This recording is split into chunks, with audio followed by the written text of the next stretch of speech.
IAG New Zealand, what a beautiful bunch. First, before we get going, you guys have all been sitting down for way too long. I'm talking about cognitive load. In order for your brains to work, it has to have oxygen. So everybody stand up. Everyone on Zoom, stand up, get out of your chair, move around, touch your toes. Oh, stretch a little. Okay, there we go. So, have a seat. So we're talking about cognitive load, which is a term that I've heard a lot, and I had no idea what it really was. I was like, oh, that sounds smart. And it turns out it was one of these UX jargon words that was being used to obscure the facts to business stakeholders and be like, no, we can't do that because it has cognitive load. Listen to me, I am your magician. And so I dug into it and wanted to share with you. It's actually quite relevant. But before we go in, I guess a couple things about myself. So part of my job as a UX designer, I have to do things, pattern recognition, understand how things fit together and stuff like that. And I grew up in a place that has this pattern called seasons, which has helped me greatly in understanding how the world works. Now I live in Auckland, and it's very disorienting because that doesn't happen here. And this is me when I was not as large and hairy. All right, so why should you care about cognitive load? So a premise that you're interested in humans, and if you learn how to take care of them well, you may get better at your job, which then could cause you to get a promotion, and you could earn more money, and you could buy more coffee, and you could stay awake longer, solving the world's problems, making the world a better place, which is why we're all here, right? And if that's not the case, if you have UX in your job, 19 out of 23 things listed in the UX is not UI list directly relate to cognitive load. So David earlier talked about cognitive bias. Some of the things that he talked about I'm going to pick up on or touch on. There is a lot about this topic which actually has everything to do with how things that we make are usable or not usable. So, cognitive load, what is it? The technical definition is holding and manipulating information in your working memory, which is ironic because large words, as we just learned, introduced cognitive load. So you could think about it as brain ouch, things that hurt your head. If you measured it, maybe we could make a unit for it and call it think hurts. There's 3 different kinds of cognitive load when you break it down, which I think will have all encountered in your working world. The first is germane, which is basically how we learn stuff. It hurts our heads to learn things that are new. Second is extrinsic. This is how information sits out in the open, and it has to do with the layout of the information or how it's presented to us. So this is pattern recognition stuff. Or trying to move our hands into the right place to do the thing. That's extrinsic. It's all the surface things. The third one is intrinsic, which is to do with the inherent complexity or the complexity of things underneath. So this is things like decision making, doing complex maths problems, part of my Canadianisms. So those are the 3 different kinds. And carrying on with the themes of 3, there's 3 cognitive principles that I have found really helpful in unpacking what cognitive load is and how it works. The first one is mental capacity, or how much room we have for cognitive load. The second one is how expensive it is. So there's a direct cost to us physiologically when we have to use our brains a lot. And the third one is around pattern matching. So I'll explain these just as part of a general what is cognitive load thing. So the first thing is, which David talked about, 95% of your brain activity is subconscious, which means your brain mostly is running a whole bunch of automated routines. It is always trying to offload things from the part of your brain that does the calculating into the part of the brain that does things just in the background automatically. That means this is all you have, which is not very much. It's actually a really tiny amount of our capacity as humans is available for cognition. And when we get stressed, we get our fight-flight response. Our bodies pull blood away from that part of our brain, and we lose part of our ability for cognition. So this is not what I'm going to talk about, but this ties into ethics of UX and things like that, because if we introduce a lot of cognitive load for people who are under it already, so they're really stressed, they're in a vulnerable situation maybe, introducing cognitive load that exceeds their capacity is really easy because it's already compressed. Also, other things can cause you to not have as much space for your cognition. There's a thing called drunken usability testing, which is it is a thing. I don't get paid to do that, but others in the world do. Because if you can artificially reduce your cognitive capacity by drinking a lot of beer or whatever your poison is, and then you can prove out how usable something is for someone with low cognitive capacity. Anyways, cognition is costly. So this is the expense of using that part of your brain is really high, which is why there's chocolate bars at checkouts. Because after you've gone through the grocery store and you've figured out where is this thing, where's the other thing, is this too many of that one, my brand's not in stock, can I use this one instead, what's the ingredients on this, and you get to the checkout, you have depleted a whole bunch of blood sugar because you're making your brain work really hard. Also, this mental model thing, when you have to recalculate stuff, polarization in the political world, you will have people who have a very violent or strong response against new ideas. Part of that, I believe, is physiological because you're imposing data on them which has a cost associated if they try to integrate it into their mental models. So they will actively resist it and push back against it because of the physiological cost. Okay, so third idea that has helped me a lot is the amount of cognitive load relating to just the scan for relevance. Do you know this already? Your brain is like, is this new? Is this new? Is this different? Is it relevant? It's constantly scanning and looking for relevant data, which is why when you're in an environment where there's a lot of stimulus, this is a lot of work for your brain to do. I can't remember what the stats are, but I think it's something like every second your brain encounters on average something like 3 million data points, and has to disregard almost all of them. Some of them it has to like match to existing mental models and say, is this relevant, is it not relevant? And there's a very small amount of those data points actually that turn out to be something that your brain will choose to process.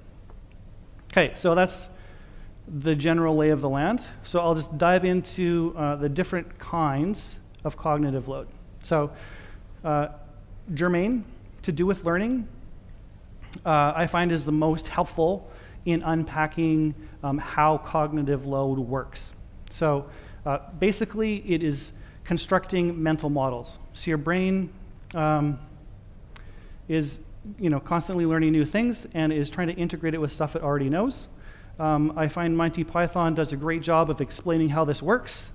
There's this fellow who, against all the best advice, built a castle in a swamp, which sank into the swamp, and he built a second, and it sank into the swamp, and he built a third, which burnt down and fell over and sank into the swamp, and the fourth one stayed up. This is a great illustration for how mental models work, because we learn something, and it recedes into our subconscious. And then we can learn something else. And we keep building on or laddering up our mental models. And so this would, again, to reference David's talk, be where our biases are, because those things, as they recede into your subconscious, become part of the automated way that your brain works. A good example of this is driving. So when you're a toddler, you learn things like just basic locomotion. You have your little toy that moves around, stuff like that. That forms part of your learning, which is then subsequently built upon until eventually you understand what a car is, that it goes on roads, and you keep adding more and more concepts and skills on top of it until eventually, maybe if you're super expert, you can reverse the trailer down a narrow driveway, which super advanced. Anyways, I have other stories about that. Another way of looking at how these mental models are built up, this is some person named Dreyfus made this nice model where we begin with no knowledge of the domain that we're in. We're completely useless. We don't know, we don't care, until we come across something that makes us go, oh, I need to learn something here. And you realize how incompetent or ignorant you are about it. Eventually you acquire skills and knowledge, and then you know how awesome you are, which I think there's a little graph about how people move into competence, and there's this little spike in confidence, which doesn't correlate to their competence. That's right there. So when you're crossing from conscious incompetence into conscious competence, there's this spike in ability that doesn't match the spike in confidence, which is way higher. All right, and then you go into unconscious competence, which at which point these mental models have moved into automated subroutines. So at that point, you've acquired the knowledge, it is receded below the surface, and you no longer know that it's there because you learned it, and you can do it in your sleep, the hands tied behind your back, or whatever the metaphor is. So great example of this model at work. I have in my house 3 teenagers, and I've had the great privilege of teaching or beginning to teach how to drive, which when you are in the passenger seat and you can no longer reach the brake is not the most comfortable position anyways. When we think about UX and applying the idea of germane cognitive load, there is a way of introducing it optimally, which means you introduce new information in increments so that you don't get past the limits of someone's cognitive ability. This is progressive disclosure. This is good game design for anyone who's worked in games before, where you introduce controls and skills and things like that in an incremental way, because you acquire those skills over time, and it's actually quite fun when you're working within the constraints of your cognition to learn new things. Doesn't always happen. We may introduce things in little bits, and we have some assumptions that are under the surface that we think people know already, or we introduce a whole bunch of things at once, and we have this cliff of learning that people run into, and it creates all sorts of effects in businesses. And my least favorite manifestation of this kind of cognitive load, I call it developer myopia. So you have a team of people or in a business or a domain, and they know all the things, and they think, oh, the world is like us. We will make the thing, and they will use the thing. And all of the mental models that they've acquired just as a baseline aren't out there with the people that they think are going to buy or use their products. So there's this incredible blindness, which you can only overcome with user research or other kinds of research, because you actually can't know the things you've already learned. It's sunk below the surface already. Okay, so that's how learning stuff hurts our heads. Next one, extrinsic. It's to do with how things are on the surface. So for example, this slide, I'll just introduce some extrinsic cognitive load to that. So if you read this compared to this, you'll see that there's 2 different presentations of the same data introduce a different amount of mental effort. And a great example of this at work, signal versus noise, it was Where's Wally? In Canada, we call him Waldo. I don't know if it's the same guy. He faked a passport. I don't know. And this is, us trying to search for relevant things in the world around us. And you're using your mental models, your brain is scanning for things, and you're thinking, is it relevant? Do I need it? And in that spirit, I'm going to go first to the Zoom audience. I would like you to do a little task for me, and I have an Amazon gift card, which I will email to you later for the first one who does it successfully. In the speaker channel on Slack, there will be a little message. Reply in the comments so we can see a timestamp. The first one to put an emoji for grass or something that looks like a grass or grass, if you prefer, we'll get that gift card. And also for those of you who are here, just to get you to stand up again, someone's sitting on a chair which has some free coffee gift card under it. In the spirit of searching for things.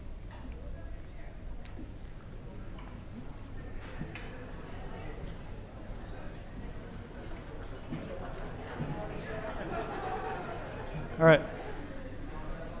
Whoever found is really quiet about it. That's okay. Don't tell anybody what you found. It's a secret. Okay. Also a part of extrinsic cognitive load, things related to motor control. Fitts law, acquiring a touch target, for example, would be directly a extrinsic cognitive load thing. Like when you have a whole bunch of links stacked tightly on your phone, and you're like, dear God, please let it be the right one, because you're on 3G and it's going to take you 5 minutes for it to load and find out if you got actually what you were trying to click. That's extrinsic cognitive load. Okay, last up, we have intrinsic cognitive load, which this is tougher because it is less tightly related to our profession as user experience designers. This is more business models, accounting systems, legal frameworks, things like that usually are the kinds of things that would fit into this category. There's some things, this is where you try and boil it down as much as you can, and you might succeed to a degree, but at some point you just can't compress it any further. When you've boiled everything down and it's kind of the ashes left over, if I'll use a chemistry analogy, that part your brain still has to do, that's intrinsic cognitive load. Oversimplifying things can sometimes get you into trouble. If we used this diagram to build ourselves our own rocket, you would probably have explosions and fires and a really big insurance bill, possibly some lawsuits. You can't simplify some things down any further without breaking stuff.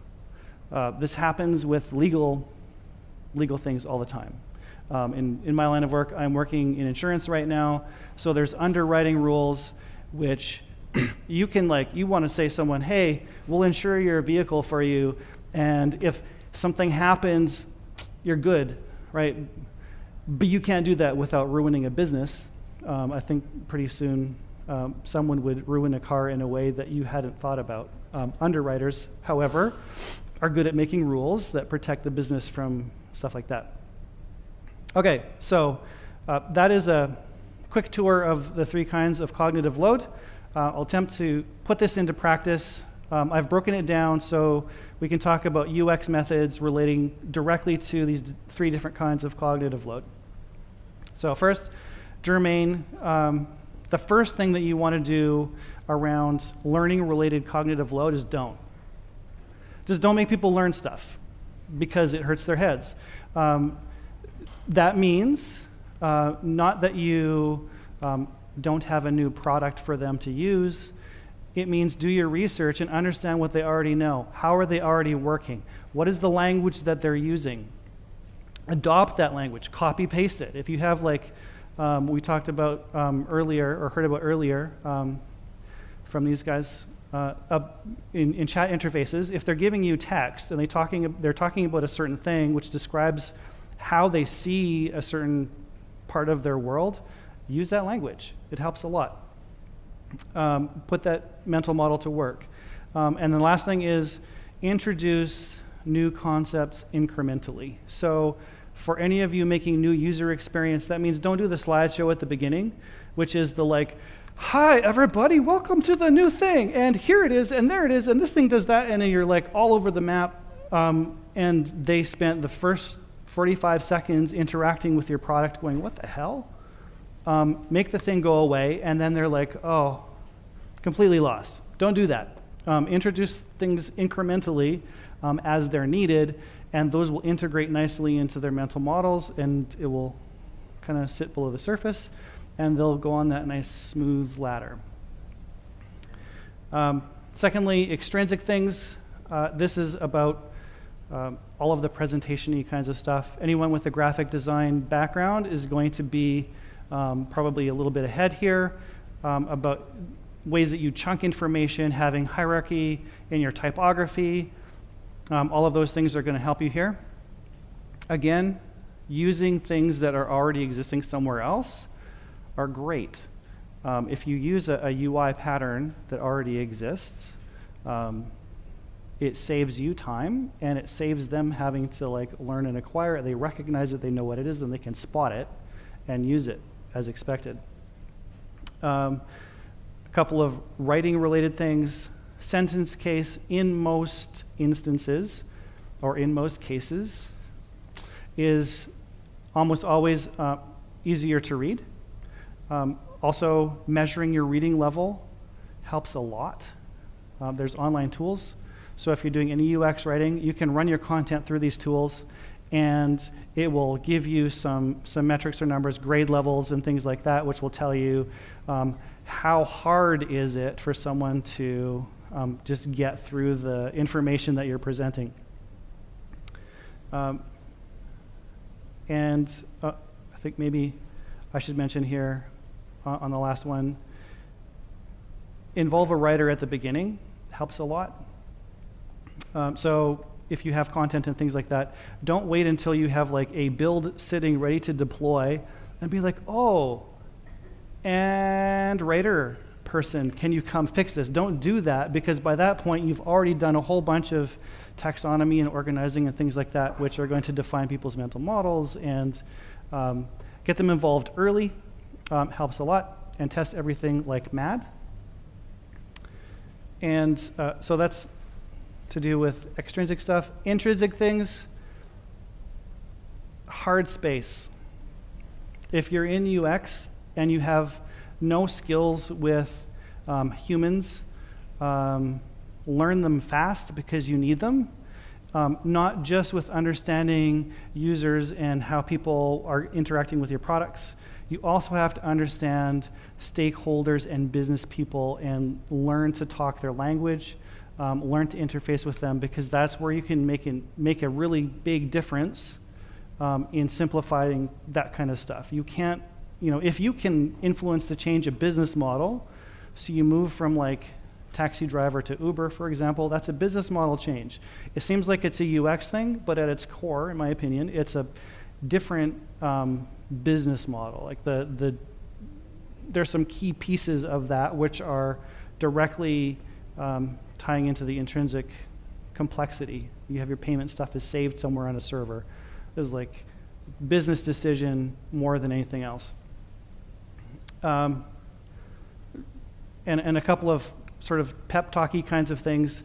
On dev teams, we can get really lazy and say, oh, maybe we should just let the user decide. Give them all 17 options, right? How hard, they might like it better. All right, and manage the other kinds of cognitive load so people have room to do that stuff. If you have things that people actually have to figure out, work really hard in the other areas so that the brain space is free to do this stuff. Okay, so a couple of points to leave you with. First of all, study your users. So whatever domain you're working in, your product, your people, They have their own mental models. They have their own things they already know and they've learned in the way they interact with the world and talk about it. Learn those people. Study your users. People are not all the same. They haven't all learned the same stuff. They don't talk the same language. And the second thing is be really kind. We have not a lot of room in our heads to do this kind of stuff. It is an ethical thing, in my opinion, to work really hard to reduce the amount of cognitive load we impose on people. They need their brains for other things than the stuff that we're shipping. That's it.